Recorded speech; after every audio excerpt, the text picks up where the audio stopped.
네, 그럼 빌라왕 전세 사기를 추적 취재해온 탐사보도부 우한울 기자와 좀 더 자세히 알아보겠습니다. 우 기자, 먼저 취재팀이 추적한 악성 임대인 176명입니다. 이게 다가 아니겠죠?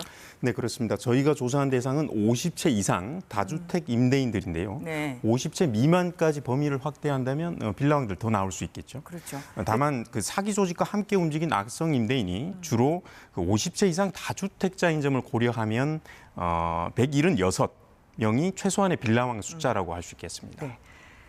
전체 규모뿐 아니라 그 명단까지 지금 최초로 다 확인한 겁니다. 정부는 전혀 몰랐던 겁니까? 네, 그 몰랐거나 알았어도 방치한 거라 봐야 되겠습니다. 네. 그 이들이 활동을 본격화한 시점이 그 2019년 무렵인데요.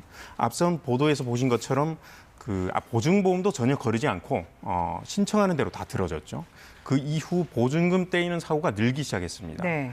돌이켜보면 이게 강력한 징후였는데 이걸 뻔히 보고도 그 정부는 별다른 대응하지 않았습니다. 그래프 보시면 그 보증보험 그 사고 액수가 해마다 늘어서 그러네요. 지난해에는 1조 원이 넘었습니다. 정리하면 현장에서 피해가 급증하는데도 이 사기 조직과 빌라왕들을 방치했고 그러는 사이에 그 규모가 더 커진 겁니다. 네, 그렇습니다. 그 늘어난 빌라왕들 176명 중 대부분은 존재가 드러나지도 않았고 수사는커녕 관리 대상도 아닙니다. 네. 정부가 이들의 그 존재를 파악했더라면 피해를 완전히 막지는 못해도 일부는 줄일 수 있었겠죠. 그렇죠. 보증보험 가입 심사를 그 철저히 하거나 여러 채 빌라를 사들이는 사람의 체납 사실을 좀 더 면밀히 따져보거나 위험 징후가 있는 임대인을 미리 공개하거나 이런 식이 되겠죠. 우 기자가 지금 공개 얘기했는데 네네. 정부가 앞으로 악성 임대인 명단을 공개하겠다고 했습니다. 이제라도 효과가 있을까요? 네, 이르면 그 9월 정도 명단이 공개될 예정인데요. 어느 정도 효과는 있겠지만 좀 미흡해 보입니다. 왜냐하면 그 명단 공개가 이미 보증금을 떼먹은 사람들의 한정되기 때문인데요. 그 사기가 예고된 그 나쁜 임대인을 모두 가려내기는 어려울 것으로 네. 보입니다. 그래서 이번에 취재진이 파악한 그 전체 명단이 더 의미가 큰 것 같습니다. 그런데 걱정되는 게 이 사람들 관련해서 올해와 내년 사고 규모를 예측해 보니까 2억 6천억 원에 이릅니다. 2조 6천억 원. 피해를 막을 방법이 없을까요? 안타깝게도 그 보증금은 계약 당시에 이미 떼었다고 봐야 될 것 같습니다. 네. 집주인들이 나쁜 임대인, 그러니까 빌라왕들이니까 만기가 돌아오더라도 보증금을 내놓지는 않겠죠. 정부가 오늘 피해자 지원 대책을 추가로 발표했는데요. 네.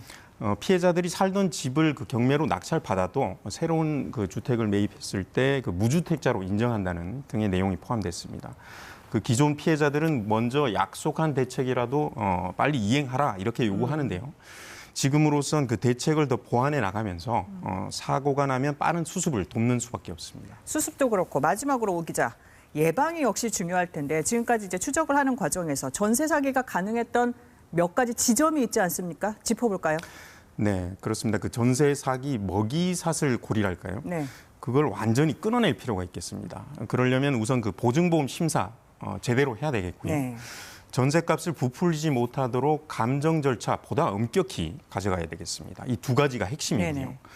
네네. 저희가 조사한 것처럼 그 나쁜 임대인을 가려내서 추적하고 관리하는 건 기본이겠죠.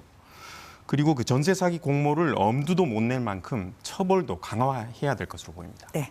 오늘 여기서 정리하죠. 우 기자 잘 들었습니다.